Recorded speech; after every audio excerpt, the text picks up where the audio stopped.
സങ്കീർത്തനങ്ങൾ 31 അധ്യായം. കർത്താവിൻ്റെ സംഗീതം. കർത്താവെ, അങ്ങയിൽ ഞാൻ അഭയം തേടുന്നു. ലജ്ജിക്കാൻ എനിക്കിട വരുത്തരുതേ. നീതിമാനായ അങ്ങ് എന്നെ രക്ഷിക്കണമേ. എൻ്റെ നേരെ ചെവി ചായിച്ച് എന്നെ അതിവേഗം വിടുവിക്കണമേ. അവിടുന്ന് എൻ്റെ അഭയശിലയും എനിക്ക് രക്ഷ നൽകുന്ന ശക്തിദുർഗവുമായിരിക്കണമേ.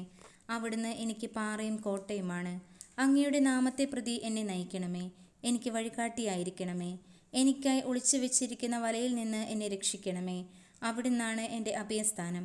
അങ്ങയുടെ കരങ്ങളിൽ എൻ്റെ ആത്മാവിനെ ഞാൻ സമർപ്പിക്കുന്നു. കർത്താവെ, വിശ്വസ്തനായ ദൈവമേ, അവിടുന്ന് എന്നെ രക്ഷിച്ചു.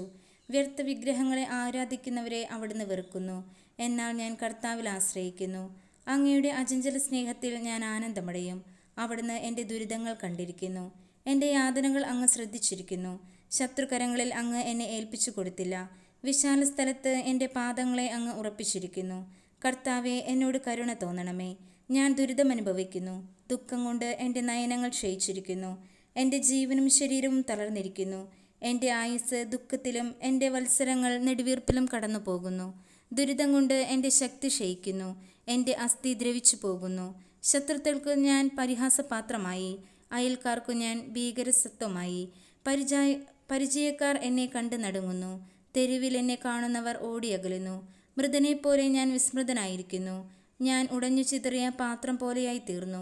പലരും മന്ത്രിക്കുന്നത് ഞാൻ കേൾക്കുന്നു. ചുറ്റും ഭീഷണി തന്നെ. എനിക്കെതിരെ അവർ ഒന്നു ചേർന്ന് ഗൂഢാലോചന നടത്തുന്നു. എൻ്റെ ജീവൻ അപഹരിക്കാൻ അവർ ആലോചിക്കുന്നു. കർത്താവെ, ഞാൻ അങ്ങയിൽ ആശ്രയിക്കുന്നു. അങ്ങാണ് എൻ്റെ ദൈവമെന്ന് ഞാൻ പ്രഖ്യാപിക്കുന്നു. എൻ്റെ ഭാഗധേയം അങ്ങയുടെ കൈകളിലാണ്. ശത്രുക്കളുടെയും പീഡകരുടെയും കൈകളിൽ നിന്ന് എന്നെ മോചിപ്പിക്കണമേ. അങ്ങയുടെ ദൃഷ്ടി ഈ ദാസൻ്റെ മേൽ പതിക്കണമേ. അങ്ങയുടെ കാരുണ്യത്താൽ എന്നെ രക്ഷിക്കണമേ. കർത്താവെ, ഞാൻ അങ്ങയെ വിളിച്ച് അപേക്ഷിക്കുന്നു. ഞാൻ ലജ്ജിതനാക്കാൻ ഇടയാക്കരുതേ. ദുഷ്ടരെ ലജ്ജിതരാക്കണമേ. അവർ മൂകരായി പാതാളത്തിൽ പതിക്കട്ടെ. അസത്യം പറയുന്ന അധരങ്ങൾ മൂകമാകട്ടെ. അവർ അഹന്തയോടും അവജ്ഞതയോടും കൂടി നീതിമാന്മാർക്കെതിരെ സംസാരിക്കുന്നു. കർത്താവെ, അങ്ങയുടെ അനുഗ്രഹങ്ങൾ എത്ര വിപുലമാണ്. തൻ്റെ ഭക്തർക്കു വേണ്ടി അവിടുന്ന് അവ ഒരുക്കി വച്ചിരിക്കുന്നു. അങ്ങയിൽ അഭയം തേടുന്നവർക്ക് അവ പരസ്യമായി നൽകുന്നു. അങ്ങ് അവരെ മനുഷ്യരുടെ ഗൂഢാലോചനയിൽ രക്ഷിക്കാൻ അങ്ങയുടെ സാന്നിധ്യത്തിൻ്റെ മറവിൽ ഒളിപ്പിച്ചു. നിന്ദാവചനങ്ങൾ ഏൽക്കാതെ അങ്ങയുടെ കൂടാരത്തിൽ അവരെ മറച്ചുവെച്ചു. കർത്താവ് വാഴ്ത്തപ്പെടട്ടെ. ആക്രമിക്കപ്പെട്ട നഗരത്തിലെന്ന പോലെ ഞാൻ അസ്വസ്ഥനായിരിക്കുന്നു.